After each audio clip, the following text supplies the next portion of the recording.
The journey to the bottom of the ocean has quickly become a massive and urgent search and rescue operation for 5 explorers on a small submersible. The clock is ticking.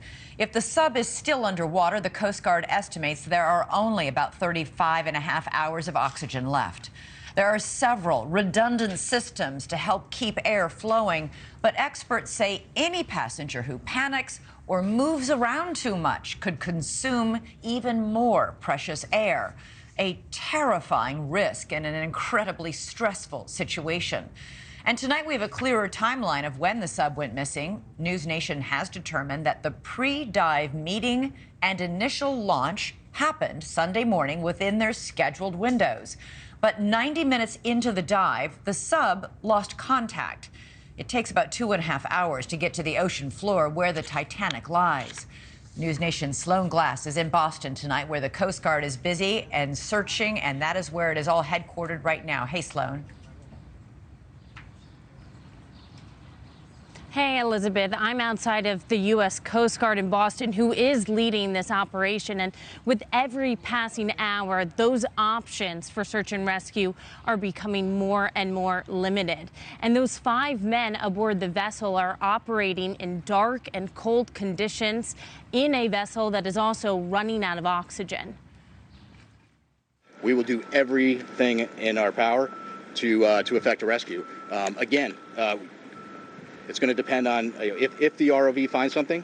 It's going to depend on what they find. So far, no luck finding the 5 men stranded on board the OceanGate submersible Titan.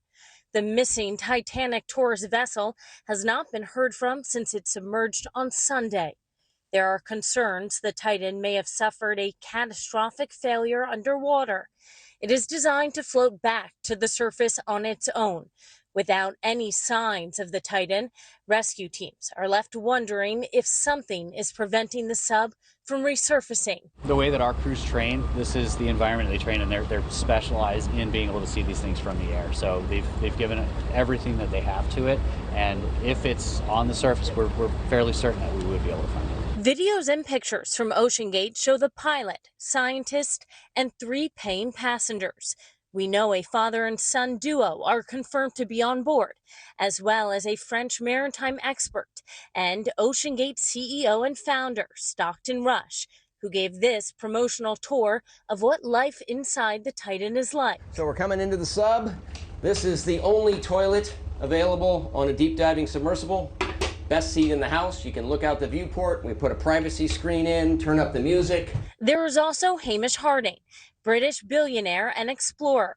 He has previously been to space. Harding holds multiple Guinness World Records, including one for the longest time spent traversing the deepest part of the ocean on a single dive. Harding's friend spoke with NewsNation's Chris Cuomo. I know that Hamish will be calm and they will work together through the problems, and I think they will go through every step that they have in their checklist. Every single expedition will have a checklist of options. So I know they will be working calm and collective through their options. My fear is that they didn't make their last ascent window. They should have surfaced a few hours ago. They didn't. That is scary. That is very scary. Right now, the U.S. and Canadian Coast Guards are using every tool at their disposal, including aircrafts and sonar devices, to find these men. The search area, about 900 miles off the coast of Cape Cod, is remote and vast, with crews going down 13,000 feet, navigating through dark and dangerous water, listening and looking for any signs of life. A spokesperson for the Navy tells NewsNation that they are sending a flyaway salvage deep ocean system, which would seem to indicate that the rescue operation is turning into a recovery operation. And that equipment is set to arrive tonight. Thank you for watching. Go to newsnationnow.com to find NewsNation on your television provider. And don't forget to click the red subscribe button below to get more of NewsNation's fact-driven, unbiased coverage.